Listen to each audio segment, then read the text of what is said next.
Imagine करो कि कल सुबह आपकी आंख खुलती है और आपके बैंक अकाउंट में अचानक 80 लाख रुपए क्रेडिट हो जाते हैं। 80 लाख रुपए सुनने में सपना लगता है ना, लेकिन असल कहानी इसके बाद शुरू होती है। आपके पास कॉल्स आने लगेंगे। कोई कहेगा कि भाई सारा पैसा बिटकॉइन में डाल दो, रातों रात डबल हो जाएगा। कोई कहेगा कि मार्केट क्रैश होने वाला है, बस एफडी करा के चैन की नींद सो जाओ। और कुछ ज्ञानी दोस्त कहेंगे कि चुपचाप इंडेक्स फंड में डालो और भूल जाओ।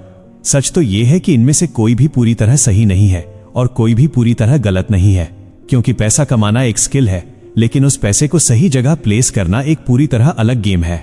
ज्यादातर लोग निवेश को एक लॉटरी की तरह देखते हैं, जबकि ये असल में एक मैप की तरह है। आज की इस वीडियो में हम मार्टिक फाइनेंस पर इसी मैप को डिकोड करेंगे। हम कैश और सेविंग्स अकाउंट की सुरक्षा से लेकर वेंचर कैपिटल और क्रिप्टो के उस खतरनाक इलाके तक जाएंगे जहां या तो महल बनते हैं या राख बचती है। अगले कुछ मिनटों में आप समझ जाओगे कि आपके 80 लाख रुपए को कहां खड़ा होना चाहिए। लेकिन आगे बढ़ने से पहले एक कड़वा सच जान लो। इस पूरी दुनिया में ऐसा कोई इन्वेस्टमेंट नहीं है जो हाई रिटर्न दे और जिसमें नो रिस्क हो। अगर कोई आपको ऐसा बोल रहा है तो समझ लीजिए वो आपको लूटने की तैयारी में है। इन्वेस्टमेंट की दुनिया का सिर्फ एक ही उसूल है, रिस्क और रिवॉर्ड का बैलेंस। अगर आप ज्यादा पैसा कमाना चाहते हो तो आपको उतनी ही गहरी अनसर्टेनिटी को गले लगाना होगा। रिस्क को हम अक्सर सिर्फ पैसा डूबने के तौर पर देखते हैं, लेकिन स्मार्ट लोग इसे 3 और तरीकों से नापते हैं। पहला है वॉलेटिलिटी यानी कीमत का झूला। आज आपका पोर्टफोलियो 10 लाख रुपए का है, कल 8 लाख रुपए का हो जाए और परसों 12 लाख रुपए का, क्या आपका दिल ये बर्दाश्त कर पाएगा? दूसरा है ड्रॉडाउन यानी टॉप से लेकर बॉटम तक की गिरावट। अगर आपने गलती से मार्केट के सबसे ऊंचे पॉइंट पर पैसा लगाया तो वहां से नीचे गिरने की चोट कितनी गहरी होगी। और तीसरा है लिक्विडिटी यानी जरूरत पड़ने पर पैसा कितनी जल्दी हाथ में आएगा।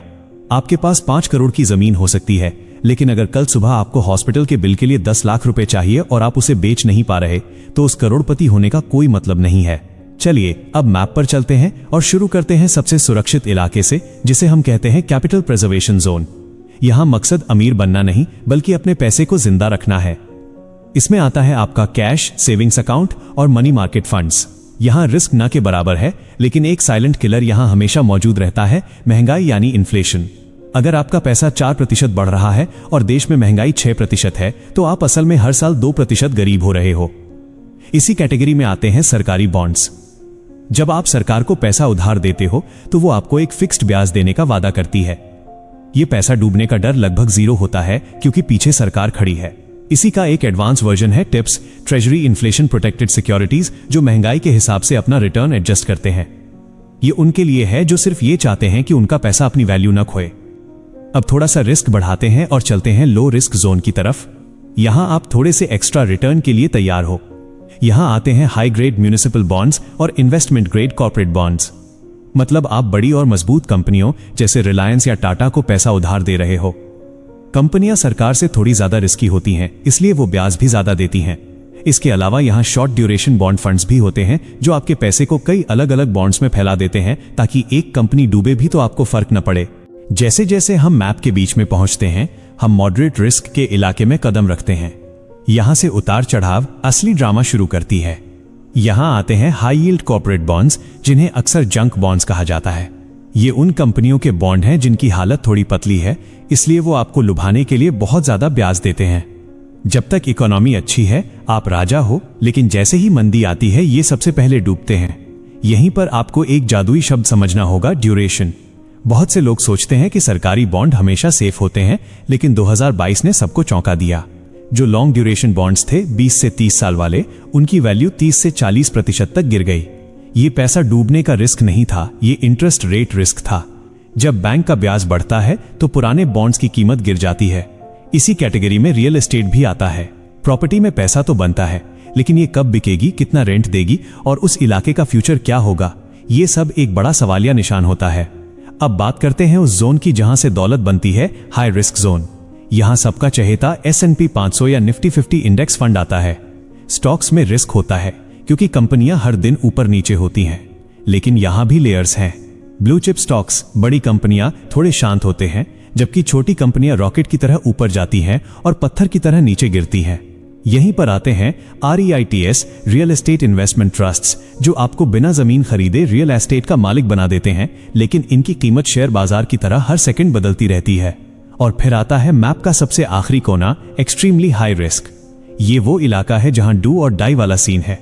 यहां आते हैं लेवरेज्ड फंड्स, जो उधार के पैसे से आपकी कमाई को 3 गुना कर सकते हैं, लेकिन नुकसान को भी 3 गुना कर देते हैं।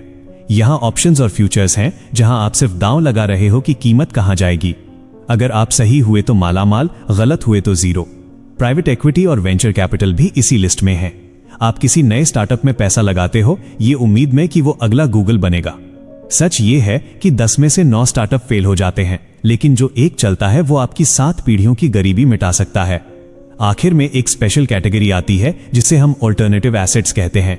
सोना और चांदी यहां सबसे पुराने खिलाड़ी हैं। ये आपको बहुत अमीर नहीं बनाएंगे, लेकिन जब दुनिया में युद्ध या आर्थिक संकट होगा तब यही आपका साथ देंगे। और फिर आता है आज का सबसे हॉट टॉपिक, क्रिप्टो करेंसी। ये डिजिटल गोल्ड भी है और डिजिटल जुआ भी। इसमें रिटर्न करोड़ों में हो सकता है, लेकिन ये रातों रात 90% गिर भी सकता है। साथ ही आर्ट, महंगी घड़ियां और विंटेज कारें जैसी चीजें भी हैं जिन्हें बेचना मुश्किल है, लेकिन इनकी वैल्यू समय के साथ बहुत बढ़ सकती है। तो अब सवाल यह है कि आप क्या करोगे? स्मार्ट इन्वेस्टर कभी भी एक ही जगह सारा पैसा नहीं डालता, वो कॉरेलेशन का इस्तेमाल करता है। मतलब अगर स्टॉक्स नीचे जा रहे हैं तो शायद उसका सोना ऊपर जा रहा होगा। अगर उसकी प्रॉपर्टी नहीं बिक रही तो उसके बॉन्ड्स उसे मंथली इनकम दे रहे होंगे। 80 लाख रुपए को एक बाल्टी में डालना बेवकूफी है, उसे इस पूरे मैप पर फैलाना समझदारी है। इन्वेस्टिंग का मतलब सिर्फ पैसा कमाना नहीं है, बल्कि उस रिस्क को चुनना है जिसे आप चैन से सोकर बर्दाश्त कर सकें। आपका गोल क्या है? क्या आप अगले 2 साल में घर खरीदना चाहते हैं या 20 साल बाद रिटायर होना चाहते हैं? आपका जवाब ही तय करेगा कि इस मैप पर आपकी जगह कहां है। अगर आप चाहते हैं कि मैं इनमें से किसी एक एसेट पर और डिटेल में वीडियो बनाऊं तो कमेंट्स में जरूर बताइए। मिलते हैं अगली वीडियो में, तब तक अपने पैसे को सही मैप पर रखिए।